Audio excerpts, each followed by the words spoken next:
এই সব কটা সবজি 1 টাকা করে? বিশ্বাসই করতে পারছি না। জাস্ট না, সত্যি কথা বলছি। ডিল শেয়ার বলে ফেসবুকে একটা অ্যাপ দেখেছিলাম, সেটাই ডাউনলোড করে নিয়ে দেখলাম সত্যিই তাই, বেশ কিছু সবজি রয়েছে এখানে 1 টাকা। 500 আলুর দামও 1 টাকা। তাই অর্ডারও করে ফেললাম। কিছু কিছু সবজির দাম একটু বেশি ছিল, তার সঙ্গে আমি আমারও কিছু দরকারি জিনিস অর্ডার করেছিলাম। মাঝে একটু দিনেশদা ফুচকা এনে দিয়েছিল, ফুচকা খেয়ে বসে পড়লাম আনবক্সিং করতে। দেখো কত কিছু ছিল।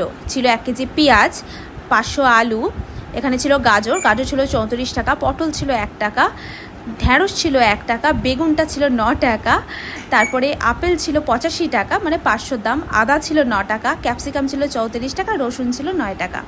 আর তার মাঝে আমিও বেশ কিছু জিনিস আমার পছন্দ মতো অর্ডার করেছিলাম, যেমন ছিল একটা স্যান্ডউইচ মশলা, কিছু বিস্কুটের প্যাকেট যেগুলো বাই 1 গেট 1 ফ্রি ছিল, চিপস ছিল বাই 1 গেট 1 ফ্রি। আর আমি যে অ্যামাউন্টের অর্ডার করেছিলাম তার মাঝে কিন্তু আমাকে একটা চালের প্যাকেট ফ্রিও দেওয়া হয়েছিল।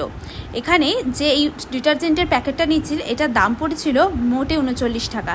আমার বেশ কিছু দরকারি জিনিসের মধ্যে এই ডিটারজেন্টটা ছাড়াও ছিল 1 প্যাকেট দড়ি, যেটা আমার খুব বেশি দরকার ছিল, তাই এখানে পেয়ে গেছিলাম খুব কম দামে, তাই অর্ডার করে নিয়েছিলাম।